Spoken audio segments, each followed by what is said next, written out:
하나님, 새해 첫 주일 하나님의 말씀을 함께 나눕니다. 말씀을 전하는 자의 부족한 모습을 감춰주시고 이 시간 오직 성령 하나님께서 감동케 하셔서 사랑하는 하나님 아버지께서 사랑하는 우리 함양하늘교회 교우들 마음 깊은 곳에 하나님의 생명의 말씀의 씨앗을 심어 주시옵소서. 성령께서 이 시간 함께 하심을 믿으며 예수님 이름으로 기도합니다. 아멘. 해피 뉴 이어입니다. 새해 복 많이 받으십시오, 여러분. 네. 오늘의 말씀, 함께 나눌 말씀 제목은 신자의 품격입니다. 네. 여러분, 옛날에 드라마 제목이 하나 있었는데, 여러분 안 보셨구나? 신사의 품격이라는 드라마가 있었습니다. 잘생긴 남자들만 나온 정말 비현실적인 드라마가 있었는데요. 네, 오늘은 함께 나눌 말씀은 신자의 품격입니다. 믿는 사람의 품격. 네. 자, 올해 우리 2024년도 우리 교회의 주제가 예수 닮기입니다. 예수 닮기. 자, 여러분, 우리의 신앙의 뿌리가 뭐죠? 우리의 신앙의 뿌리. 예, 우리의 신앙의 뿌리는 예수 그리스도입니다. 예, 세상에 오신 하나님의 말씀이신 예수 그리스도가 우리 신앙의 뿌리입니다. 자, 근데 우리 예수님은 누구시죠? 주는 그리스도시요 살아계신 하나님의 아들이십니다. 그죠? 예, 그 믿음의 고백 위에 교회가 세워졌어요. 자, 그래서 우리 신앙의 목적은요, 하나님의 아들, 딸로 건강하고 온전하게 성장하는 것입니다. 우리 신앙의 목적은 뭐라고요? 하나님의 아들, 딸로 건강하고 온전하게 성장하는 거예요. 자, 우리가 하나 수정할 게 있어요. 우리의 신앙의 목적은 천국에 들어가는 게 그거는 부수적인 거예요. 본질은 뭐예요? 우리는 하나님의 아들, 딸이에요. 그런데 하나님의 아들, 딸이 건강하고 온전하게 자라는 게 신앙의 목적입니다. 이해되시죠? 네. 자, 우리는 하나님의 아들, 딸이 되는 것이 아니고요. 이미 하나님의 아들, 딸로 부름을 받았습니다. 예수님을 통해서. 우리가 태어나기 전부터 하나님이 예정하셨다라고 하셨어요. 그 말 무슨 말이에요? 여러분, 우리가 자격이 있어서 뭘 잘해서 하나님의 아들, 딸이 된 게 아니에요. 오직 예수 그리스도의 은혜로 여러분은 하나님의 아들, 딸이 되신 거예요. 네. 그래서 예수님 덕분에 우리는 이미 하나님의 아들, 딸입니다.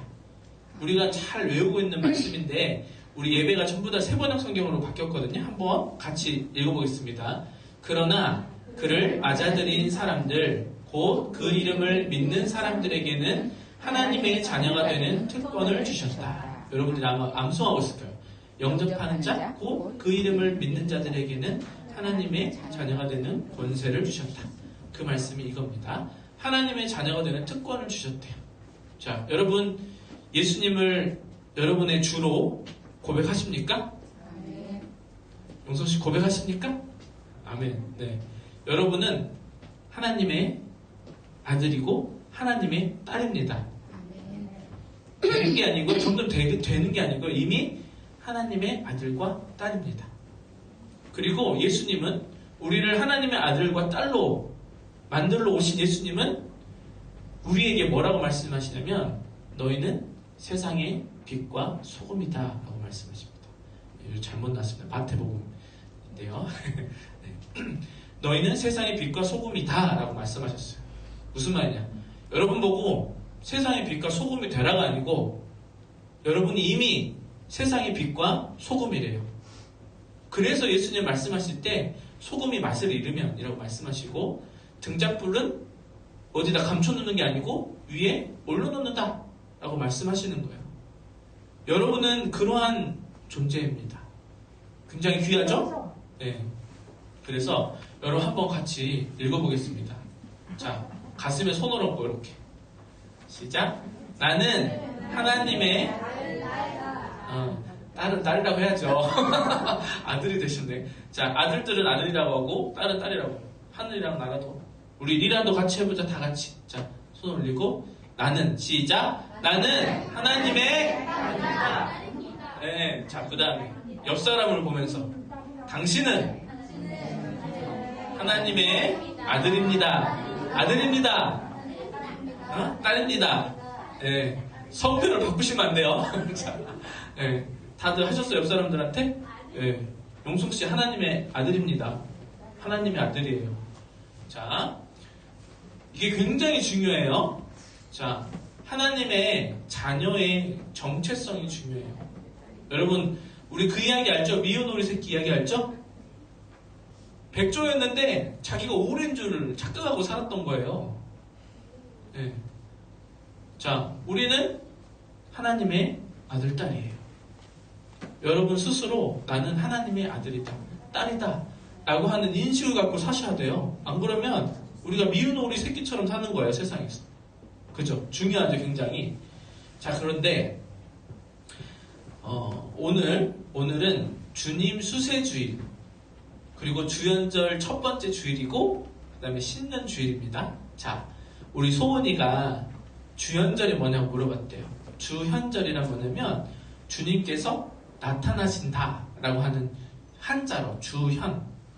자, 예수님께서 이제 태어나시고 성장하시고 이제 사람들 앞에 나타난 때, 그때를 우리가 주현절이라고 하고, 주현절 첫 주일에 주님 수세주일, 주님께서 세례를 받으신 주일입니다. 자, 오늘이 주님 수세주일이에요. 자, 그런데 이상한 게 있어요. 여러분, 세례는 원래 누가 받아요? 세례. 네? 죄인들이 받죠? 세례 요한이 뭐라 그래요? 회개하라, 천국이 가까이 왔느니라. 회개하고 세례를 받지 않으면 지옥불에 떨어질 거다고 무섭게 이야기했단 말이에요. 그래서 마음에 찔린 자들은 와갖고 세례를 받고, 좀 교만한 사람들, 바리새인이나 율법교사들은 세례요한 네가 뭔데 세례를 주냐 마냐 이렇게 논쟁을 하잖아요. 자, 그런데 이상하다. 예수님은 죄가 없으시고 하나님의 아들인데 왜 세례를 받으시지? 라는 생각이 성경 읽다 보면 들어야 돼요. 그게 정상이에요. 왜 예수님은 죄가 없으시면서 세례를 받으실까? 자, 중요한 건 세례를 받으시고 나서의 모습도 굉장히 중요해요. 쭉 이어서 읽어보면 예수님께서 일단 세례를 받으러 가시니까 세례 요한이 어떻게 해요? 당황하죠. 어머나? 제가 세례를 받아야 되는데 당신이 제게 세례를 받으신다니요. 그래서 이렇게 한단 말이에요. 근데 예수님께서 뭐라 그래요? 일을 하여 하나님의 뜻을 온전히 이루자 라고 하시면서 이제 세례 요한이 이것이 하나님의 뜻이구나 라고 하면서 자기가, 세례 요한이 하나님의 아들에게 세례를 줍니다. 자, 그리고 나서의 장면이 중요하죠. 하늘이 확 열리고, 마치 하늘이 확 열리고 빛이 내려오는 것처럼 하더니 하늘에서 음성이 들립니다. 우리 같이 읽어볼까요? 시작. 이는 내가 사랑하는 아들이다. 내가 그를 좋아한다. 한 번 더. 너무 감동적인 이야기예요. 같이 읽어볼게요. 시작. 이는 내가 사랑하는 아들이다. 내가 그를 좋아한다. 네. 여러분들이 성경을 읽으면서 눈에 이렇게 그려져야 돼요. 제가 함양을 왔다 가면서 항상 지리산을 넘어오면서 보는 게 있어요. 뭐냐면 빛이 구름 사이에서 땅으로 쫙 내려오는 그 커튼 같은 모습을 전 자주 보거든요. 함양에서만 볼 수 있어요. 이런 거. 함양에서 들어올 때 이런 걸 자주 보거든요. 그런 것처럼 하늘이 쫙 열리면서 이는 내가 사랑하는 아들이다. 내가 그를 좋아한다. 그 자리에 있는 모든 사람들에게 선포하는 거예요. 세례를 받으시고. 자, 주님께서 세례를 받으신 것은 우리의 세례를 위함이에요, 사실. 여러분, 예수님은 세례 받으실 필요 없어요. 마찬가지로 십자가에 못 박혀서 죽을 이유도 없었어요. 그런데도 세례를 받으시고 억울하지만 십자가에 못 박혀서 죽으셨잖아요. 그것이 전부 다 누구를 위해서? 나를 위해서? 우리를 위해서요.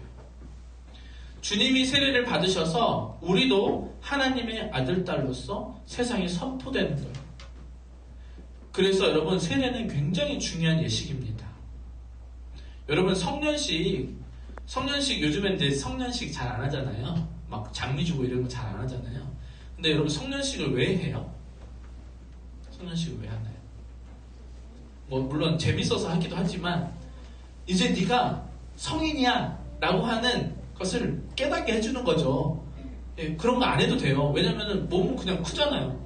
크고 인생 살다 보고 뭐 세상에서 이리저리 치이다 보면은 그때 이제 철이 좀 들잖아요. 자, 그러기 전에도 성년식이라고 하는 것을 치러가지고 우리 아이들이 너 이제 성인이야. 이제 네 삶은 네 스스로 책임질 줄 알아야 돼. 라고 하는 의식을 치르잖아요. 우리 사람들도. 마찬가지예요. 세례식은 예수님이 세례를 받으신 이유는 이제 세상에 공식적으로 선포하는 거예요. 주님은 사랑하는 내 아들이다. 마찬가지로 여러분의 세례 또한 예수님의 세례와 똑같습니다. 여러분이 교회에서 성부와 성자와 성령의 이름으로 세례를 주노라 라고 해서 세례를 받은 다음에 그 다음에 교회에서 뭐해요? 선포합니다. 공포해요. 여러분 공적으로 선포해요. 이분은 이제 하나님이 사랑하는 아들이자 딸이며 하나님이 그를 좋아하신다 라고 선포하는 거예요. 여러분 세례가 이런 의미가 있습니다. 그래서 특별한 예식이에요. 자, 그렇다면 근데 여러분 세례를 받고 나서도 사람이 확 바뀌던가요? 사람 잘 안 바뀌죠? 그런 말도 있잖아요. 사람 고쳐서 쓰는 거 아니다고, 그죠? 네. 또 우리 교회에 생활하다 보면은 우리의 눈으로 봤을 때 좀 부족하고 연약해 보이는 사람이 있어요. 자, 그러면 세례를 받고 나서도 부족하고 연약하면은 그래도 하나님의 아들, 딸이에요? 아니에요? 아들, 딸이에요. 무슨 말인지 이해되세요?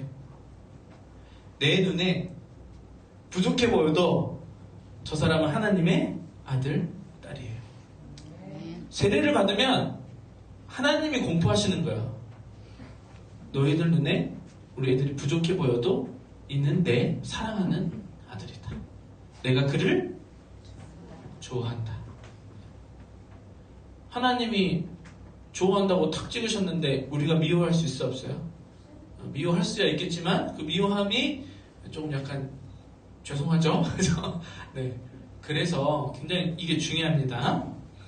자, 주님이 세례를 받으시고 이제 공생애를 시작하세요. 주현절 공생애를 시작하시는데 우리도 세례를 받은 이후의 삶이 분명히 다른 삶이 되어야 된다는 뜻이기도 해요. 무슨 말인지 이해되시죠? 세례를 받았으면 이제 우리의 삶이 분명히 뭔가 달라야 돼요. 자, 어떻게 달랐는지 한번 보겠습니다. 예수님께서 세례를 받으신 다음에 성경의 마태복음을 보면은 세례를 받으신 그 즈음에 주님께서 성령에 이끌려 어디로 가세요? 광야로 가세요. 그리고 악마에게 시험을 받으십니다. 자, 근데 여러분 여기서 또 이상한 게 있어요. 우리가 생각할 때 하나님의 자녀, 신의 아들의 특권, 우리 세속적인 가치로 생각하면 신의 아들의 특권은 뭐예요? 복 많이 받고 뭐든지 하는 일마다 잘 되고 술술 풀리고, 그죠? 그죠? 그리고 이제 요즘 세대는 그런 말이 없는데 우리 박영시 지사님 세대에서는 신의 아들은 누구를 말했어요? 신의 아들. 세상에서 신의 아들. 남자들, 특히 남자들. 군대 안 간 사람들 신의 아들이라 그러잖아요. 안 그래요? 옛날에 그랬잖아요. 군대 안 간 사람들. 그죠? 네. 군대 안 간 사람들은 왜 신의 아들이라 그랬어요? 응? 부모님 백 써가지고 군대도 안 가고. 근데 그게 저 때도 있었어요. 저가 이제 ROTC여갖고 학군장교로 갔는데 항상 훈련소에 들어가면은 방송을 해요. 아버지 중에 국회의원이나 별 장성이 있는 후보생은 힘경실로 와라 이렇게 해갖고 잘 대접하는 거죠, 애들을. 그래서요. 그런 사람들을 우리가 신의 아들이라 했어요. 그래서 세상에 생각할 때는 신의 아들이라고 하면 뭔가 특권이 있었어요. 자, 근데 여러분 광야로 들어가는 게 특권이라고 할 수 있을까요? 광야. 여러분 광야는 어떤 곳이에요? 광야는 아무것도 없어. 심지어 뭐 따먹을 것도 없어. 허허벌판이고 사람도 한 명도 없고 혹시나 들개 마주치면 무서워 안 무서워 이제 무서운 그런 공간이 광야예요. 자, 근데 중요한 건 성령께서 광야로 이끄셨는데 자, 이게 중요해요. 여기서 선택이 중요한 거죠.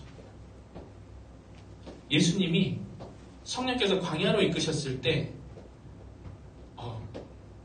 하나님의 아들인데 내가 여기 왜 갑니까? 라고 선택할 자유가 있어요 없어요? 있어요. 있지만 예수님의 선택은 뭐였어요? 편한 길, 막 특권 받는 길이 아니고 광야에 가는 길이었어요. 자, 이게 바로 진정한 회개라는 거예요. 무슨 말이냐면 회개는 내가 뭘 잘못했고 뭐 속죄하는 것이 회개의 본질이기보다는 회개의 본질은 뭐냐면 잘못된 길에서 돌이서는 거예요.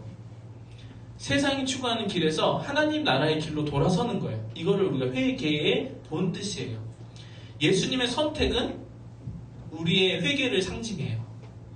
광야로 안 갈 수도 있어요. 광야길로 힘들고 험난하고 배고프고 그런 길이잖아요 하면서 안 갈 수 있어요. 그래 예수님은 가셨어요. 자, 이렇게 하나님 자녀의 특권? 우리의 예상은 뒤엎는 거예요. 성경을 제대로 읽으면 우리의 예상은 뒤엎어요. 자, 그렇다면 예수님께서 광야로 가셨다는 것은 하나님의 자녀의 특권이라는 건 과연 무엇인가? 하나님 자녀의 특권은 이것입니다. 하나님이 나와 함께 하신다는 믿음이 특권인 거예요. 이게 굉장히 중요합니다. 우리의 신앙이 기준과 가치를 바꾸는 굉장히 중요한 믿음의 지표예요. 하나님 자녀의 특권은 내 곁에 하나님이 언제나 함께 하신다는 믿음이에요. 그래서 내가 사업이 잘 됐든 또는 경기가 너무 안 좋았고 사업이 딱 너무 손해야 지금 너무 힘들어. 그렇다고 해서 여러분 곁에 하나님이 떠나셨어요? 아니에요. 밑바닥에 처해지는 상황이 올지라도 하나님이 나와 함께 하시는 거예요. 그 순간. 그리고 내가 고통으로 신음할 때 그 소리와 함께 신음하시면 아파하시는 분이 하나님이 바로 내 곁에 계신다. 라고 하는 믿음인 거예요. 자, 그래서 주님은 40일 동안 광야에서 하나님만 의지하는 교제의 시간을 갖습니다. 그게 진정한 하나님 자녀의 특권인 거예요. 그런데 사람이 연약하잖아요. 그죠? 우리는 40일 동안 물만 먹고 살 수 있어요? 없어요? 40일 금식 해보신 분 계세요? 목사님 해봤는데 목사님 거의 죽을 뻔했어요. 제가 고3 때 아주 목사님은 금식하고 저는 시험에 빠지고 아무튼 자 40일간 광야에서 하나님과 깊은 교제를 나누셨어요. 그런데 사람은 연약한 존재예요. 주님은 하나님이시지만 사람의 몸을 입고 오셨기 때문에 다 피폐한 그 상황이 왔어요. 근데 그럴 때 누가 틈타? 사탄이 틈탑니다. 마찬가지로 우리도 가장 힘들고 어려울 때 사탄은 우리를 찾아와요. 그리고 우리를 시험하는데 여기서 시험이라고 하는 것은 테스트, 믿음을 재는 테스트가 아니고 유혹이에요. 미혹이에요. 자, 그러면 여기서 이제 굉장히 중요합니다. 이제 우리가 아까 신자의 품격이라고 했잖아요. 하나님 아들, 딸들의 품격. 자, 여러분도 마귀의 시험을 마귀의 유혹을 이겨내셔야 됩니다. 자, 마귀가 이렇게 해요. 네가 하나님의 아들이거든. 자, 자격시험이에요. 네가 하나님의 아들이거든. 지금 배고프잖아. 이 돌들에게 빵이 되라고 말해봐라. 자, 딱 보니까 하나님의 특권을 가지고 뭘 해보라고 그래요? 네 배를 채워라. 라고 요구를 하는 거예요. 그랬더니 예수님께서 이렇게 대답하십니다. 성경에 기록하기를 사람이 빵으로만 살 것이 아니라 하나님의 입에서 나오는 모든 말씀으로 살 것이다 하였다. 자, 이게 무슨 말일까? 자, 이 무슨 말일까? 하늘이한테 물어봤는데 헛소리 많더라고요. 자, 근데 빵으로만 살 것이 아니라 하나님의 입에서 나오는 모든 말씀으로 산다. 자, 여러분, 그럼 하나님의 아들, 딸은 무엇으로 사는가? 라는 질문이에요. 하나님의 아들, 딸들은 무엇으로 삽니까? 말씀으로. 그렇죠. 자, 이 말은 먹고 사는 문제보다 더 중요한 게 있다라는 거예요. 하나님의 아들, 딸들은 먹고 사는 문제보다 더 중요한 게 있다는 거를 알고 살아야 돼요. 우리가 세상을 살다 보면 이런 순간이 오거든요. 야, 잠깐 눈 다 감고 하면 괜찮아. 이런 순간들이 와요. 근데 그 순간에 그거보다 더 중요한 게 있어. 나한테는. 하나님과의 나와의 의리가 더 중요해. 네. 이렇게 생각하는 순간이 올 때가 있다니까요. 그래서 자, 하나님의 말씀이 먼저다. 자, 근데 중요한 건 하나님의 말씀이 굉장히 모호하잖아요. 하나님의 말씀? 뭐 성경을 말하는 건가? 율법을 말하는 건가? 뭐 교회 헌법을 말하는 건가? 이렇게 생각하기 쉽잖아요. 자, 근데 여러분, 우리는 진짜 이거를 기본으로 알고 있어야 돼요. 하나님의 말씀의 제1은 누구예요? 하나님의 말씀은 가장 우리에게 직접적으로 계시하시는 분이 누구예요? 예수님이잖아요. 살아계신 예수님. 살아서 우리 역사 가운데 임하신 예수님. 하나님의 말씀의 실물이에요. 자, 하나님의 말씀 예수님이에요. 자, 그러면 여러분, 예수님은 뭐죠? 우리에게 뭘 보여주셨어요? 예수님 우리에게 뭘 보여주셨어요? 하나님의 말씀 예수님인데 예수님 우리에게 뭘 보여주셨죠? 우리를 향한 하나님의 사랑. 어떻게? 삶으로. 실천으로. 하나님이 우리를 너무너무 사랑해서 한센병 걸린 환자든 귀신 들린 사람이든 가늠한 여인이든 어떻게 해요? 미워해요? 저리 가! 아니죠. 다 받아주셨잖아요. 자, 우리를 향한 사랑. 그리고 심지어 죽어가는 그 순간에도 자기를 조롱하고 비난하는 사람들을 용서하는 예수님.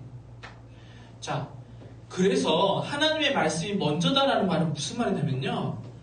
사랑하는 삶이 먼저다라는 거예요. 누구의 사랑을 닮아서? 하나님의 사랑.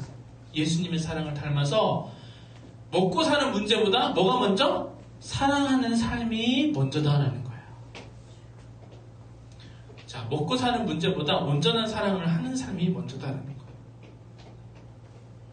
저도 이 말씀을 잘 몰랐다가 제가 직장에서 너무 스트레스 받아갖고 입원한 적이 있어요. 병원에. 근데 병원에 입원하면서 한 2주인가 3주 있었나? 2주 정도 있었는데요. 그때 어떤 생각이 들었냐면 그때 막 죽는 줄 알았어요. 별거 아니고 염증 때문에 입원했었는데 내가 죽으면 내가 열심히 일한 게 무슨 의미가 있지? 라는 생각이 들더라고요. 내가 일한다고 가족 핑계 쳐놓고 돈 더 벌어야 되니까 일한다고 이렇게 해서 가정을 소홀히 하면 나중에 내가 죽는다면 진짜 무슨 일이 유익이 있지? 라는 생각이 번뜩 들더라고요.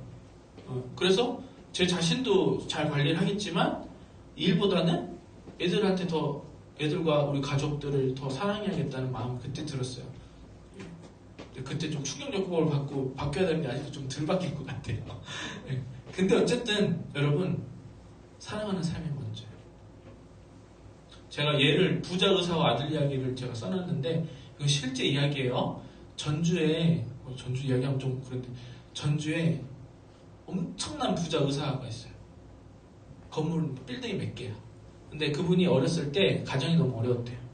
그래서 내가 내 자녀한테는 절대로 가난한 삶을 물려주지 말아야지 하면서 악착같이 공부를 해서 의사가 돼서 의사가 된 이후에도 악착같이 아껴갖고 돈을 많이 번 거예요. 그래갖고 빌딩이 몇 개 있는데 이제 아들한테 좋은 거 다 시켜줬죠.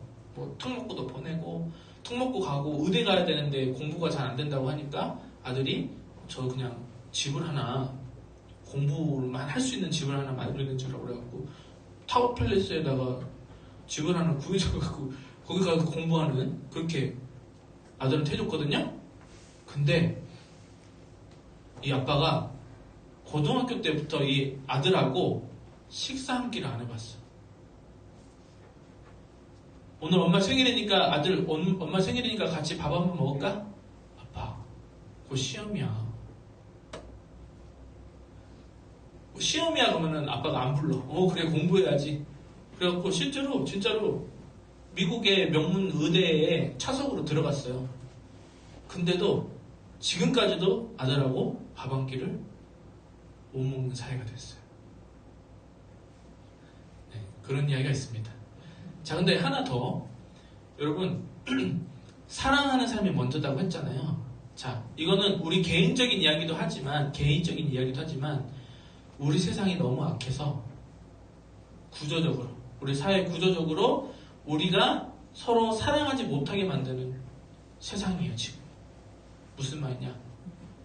직장인 때문에 직장에서 너무 일을 너무 시키고 사람들이 여러분 사람은 일하고 쉬는 날이 있어야 돼요? 없어야 돼요?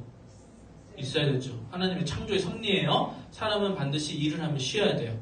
그런데 쉬는 날까지도 불러 제끼는 거예요. 일 막 시키는 거예요. 여기 정상입니까? 아니에요. 정상 아니에요. 여러분 택배 노동자들 쉬지 못해서 죽잖아요. 그거는 여러분 그 사람 때문에 그 사람이 그렇게 일해갖고 죽는 게 아니고 그 사람을 죽게 만드는 사회의 구조적인 문제가 있는 거예요. 여러분 그렇다면 우리 가정이나 또는 우리 아는 사람 중에 그런 일이 있다면 여러분 어떻게 하는 게 진짜 지혜로운 걸까요? 가정이 더 중요하니까 돈 벌지 말고 이렇게 보다는 그런 구조적인 악과 함께 싸워야 돼요. 불의한 거에 대해서 마음을 같이 해줘야 돼요. 얼마나 그 당사자들은 괴로울 수 있어요. 그죠? 우리 서민석 시사님도 그래요. 얼마나 괴롭겠어요. 주일날 예배드리고 싶어요. 그런데 그렇게 못하게 만드는 사회 구조가 있는 거예요. 그 사람도 힘들어요. 우리 집사람도 힘들어요. 서희사람이 힘들어요. 근데 우리가 같이 마음을 함께 해주고 기도를 해주셔야 돼요. 그래서 우리 교회 안에서는 다툼이 있다 없다? 없는 게 정상입니다. 그래서 예전에 제가 어떤 목사님이 교회에 분란이 없으려면 교회가 가난해야 된다고 그랬어요. 그게 무슨 말이에요? 교회가 가난해야 뭐 돈 생기면 또 뭘 더 해볼까 이런 생각을 하면서 서로 막 싸운단 말이에요. 그런데 가난하면 아끼고 살면서 이렇게 서로 사랑하면서 산다는 거예요. 자, 두 번째. 네, 좀 말이 길었습니다. 자, 두 번째는 하나님의 아들이거든. 자, 시험을 뭐라고 하냐면 거룩한 도성, 예루살렘 도성에 데리고 가갖고 성전 꼭대기에 예수를 데리고 간 거예요. 자, 여러분 성전 꼭대기 사람들은 전부 다 예루살렘을 보면서 산단 말이에요. 근데 성전 꼭대기에 누가 올라갔어? 그럼 모든 사람이 다 쳐다볼 거 아닙니까? 그죠? 근데 거기서 뛰어내려가라는 거예요. 마귀가. 그러면서 성경의 말씀을 인용해갖고 시편의 말씀 인용해갖고 야, 네가 뛰어내려도 천사들이 너를 받쳐갖고 너의 발 하나도 상하지 않게 만들 것이다. 너가 누구냐면 하나님의 아들이잖아. 라고 하는 거예요. 자, 그랬더니 예수님이 또 성경에 기록하기를 주 너의 하나님을 시험하지 말아라 하였다. 라고 하면서 그 요구를 거절합니다. 자, 여러분 이게 이제 그렇잖아요. 성전에 딱 올라갔다가 훅 뛰었는데 아무것도 안 상했어. 그럼 사람들이 어떻게 되고 바로 우와 대단하다 하면서 그죠? 우리 마치 그 다니엘의 사자굴 사건처럼 와 진짜 하나님 아들이네 라고 하면서 깜짝 놀라서 예수님 막 따를 거 아니에요? 근데 그걸 거부하셨단 말이에요. 이게 무슨 어떤 의미일까? 자, 하나님의 아들 딸은 하나님을 어떻게 대하는가에 대한 시험입니다. 자, 하나님 한번 떠보고 시험하는 것은 사랑의 관계가 아니에요. 의심의 관계지. 여러분, 믿음 없이 사랑할 수 없고 사랑 없이 믿을 수 없어요. 그럼 믿음 없으면 사랑할 수 있어요? 맨날 의심하고 만약에 예를 들면 부부 사이라면 화장하고 나가고 뭐 저가 어디 불러가지? 뭐 다른 남자 만나는 거 아니야? 맨날 이렇게 의심하면은 사랑할 수 있어요 없어요? 사랑할 수 없어요. 남자가 맨날 밤마다 나가서 딴 여자 생긴 거 아니야? 의심하면 사랑할 수 없어요. 알고 봤더니 밤마다 나가고 헬스하고 그럴 수도 있잖아요. 그러니까 믿음 없이는 사랑할 수 없고 사랑 없이는 믿을 수 없는 거예요. 이것은 부부 사이가 아니고 하나님과 우리 사이도 마찬가지예요. 의심하는 사이에서는 사랑할 수 없는 거예요. 자, 그래서 근데 여러분 하나님은 왜 떠볼까요? 우리가 하나님 왜 시험해 볼까요? 그것은 우리가 하나님만으로 만족하지 못하기 때문에 그래요. 우리는 자꾸만 다른 사람과 비교하면서, 세상에서 다른 사람과 비교하면서 제가 좀 더 나보다 더 잘나 보여. 근데 하나님 왜 나를 이렇게 만들어줬지? 라고 하면서 하나님과의 시선을 두는 게 아니고 옆 사람만 보다 보니까 자꾸만 비교하면서 하나님 왜 나를 이 모양으로 내버려 두시는 거야? 라고 하면서 자꾸만 떠봐요. 하나님 내가 이렇게 하면 어떻게 해주실래요? 이렇게 하면 어떻게 해주실래요? 이렇게 해야 어떻게 더 해주시겠죠? 라고 하면서 뭔가 헌금은 막 갖다가 한다든지 이런 식으로 하나님 좀 떠보는 거예요. 자, 대표적인 사례가 말라기서에 나오는 이 11조 관련된 시험하라는 말씀을 가지고서 하나님을 떠보는 거예요. 어떤 강사가 그래요? 11조를 미리 해라. 올해 한 1억 연봉을 갖고 싶으면 올해 초에다가 11조를 미리 해라 라고 해요. 네, 이거는 마찬가지로 하나님을 떠보는 행위예요. 왜 그렇게 틀린 말이냐면 여러분 말라기서의 맥락을 보면서 이 시험하라는 말씀을 이해해야 돼요. 하나님 시험하라는 건 예수님은 그러잖아요. 하나님 시험하지 말라고. 맥락을 봐야 돼. 맥락에 대해서 나중에 11조에 관련돼서 이야기할 때 하겠습니다.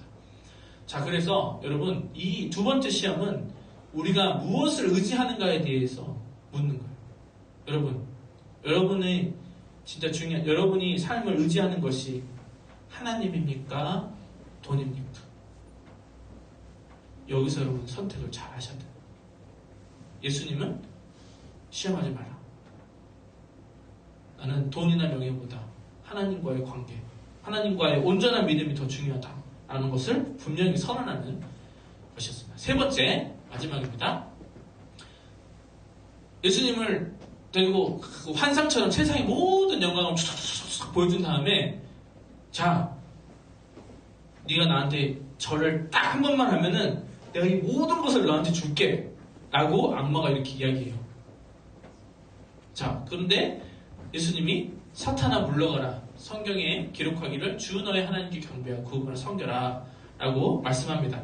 자, 근데 여러분 예수님 입장에서는 세 번째 시험이 제일 어려운 유혹이었어요. 왜냐? 여러분 아시다시피 예수님은 삶을 살면서 어떤 삶을 사셨어요? 탄탄대로를 사셨나요? 험난한 삶을 살았죠. 그리고 마지막엔 진짜 너무나도 고통스럽게 돌아가셨잖아요.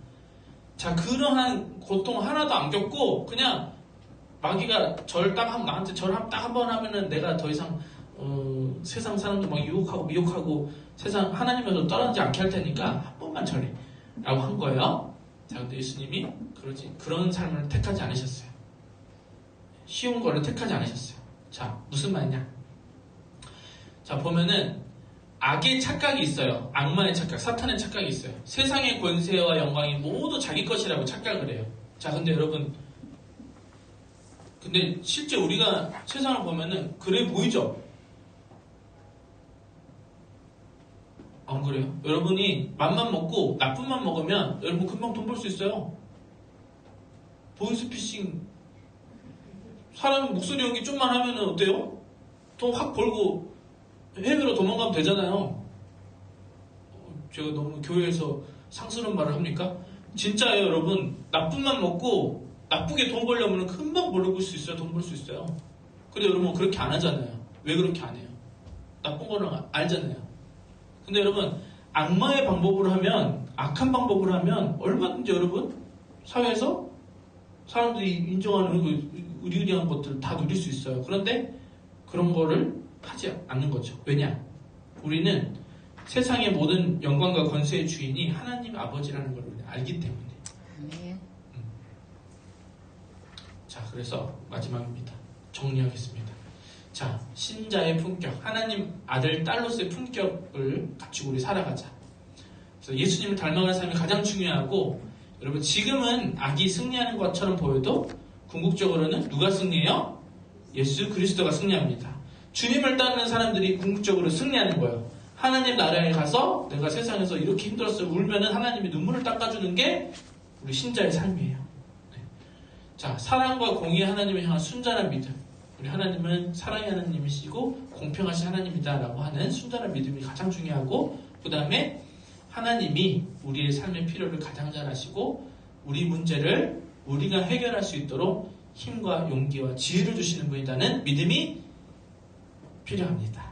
그리고 그 믿음과 그러한 다짐을 가지고 올 한 해 정말 하나님의 자녀답게, 하나님의 자녀의 품격으로 살아가서 여러분을 보고 함양하늘교회는 하나님이 살아계시는구나 라는 것을 느낄 수 있는 그런 한 해가 되시기를 바랍니다.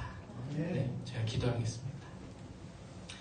하나님 감사합니다. 오늘 주님께서 세례를 받으시고 또 세례를 받자마자 광야에 가서 마귀의 위협을 이겨내시는 그러한 하나님의 말씀을 함께 나눴습니다. 하나님, 이 말씀이 또 이 말씀을 통해서 우리가 정말 하나님의 아들, 딸로서 건강하고 온전하게 성장하는 데 필요한 말씀이 되게 하시고, 우리의 삶이 그저 이 말씀을 아는 것에 그치는 것이 아니라 우리 삶을 변화시키고 하나님의 말씀, 예수님의 길을 따르는 삶을 결단하면서 정말 하나님의 자녀다운 삶을 살아갈 수 있도록 도와주시옵소서. 예수님 이름으로 기도합니다. 아멘. 이 말씀